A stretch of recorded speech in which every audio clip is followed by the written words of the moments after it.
guys, it's Ashley from Not a True Reviews, and today we're unboxing the Daily Supp Club. This box gives you a 1-month supply of essential vitamins. Each packet, so you get a 30-day supply. Each one has 4 different essentials in it, I think. They're $34 monthly, and then they ship free.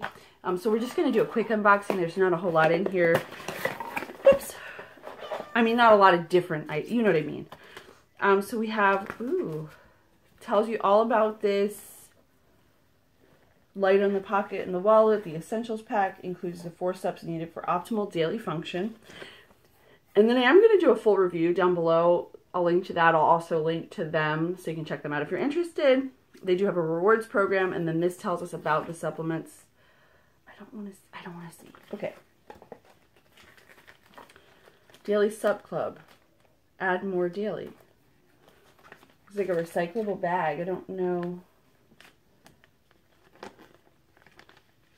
Oh, so they will reuse your packs. How cool is that? That's what this is for. You can send these back and they'll reuse them. That is neat. Oh, torpedo.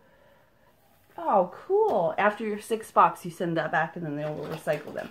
So our supplements are vitamin D, fish oil, yes, magnesium, my favorite of all favorite vitamins, and zinc.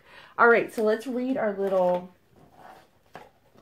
thing here. I've never taken fish oil. I've always thought about it. It doesn't say what they're good for, so maybe I will. I know that magnesium is great for after workout, but it's also good for stress. It does something for me. I don't know if it's in my head or not, but it's amazing. Yeah, it doesn't tell you like the actual the reason it was included, which is what I want to know, and I'll put that in the full review. I'm going to link to that if you're interested or you're looking for a vitamin subscription. This might be the one for you. As always, thank you guys so much for watching. I'll see you next time. Bye.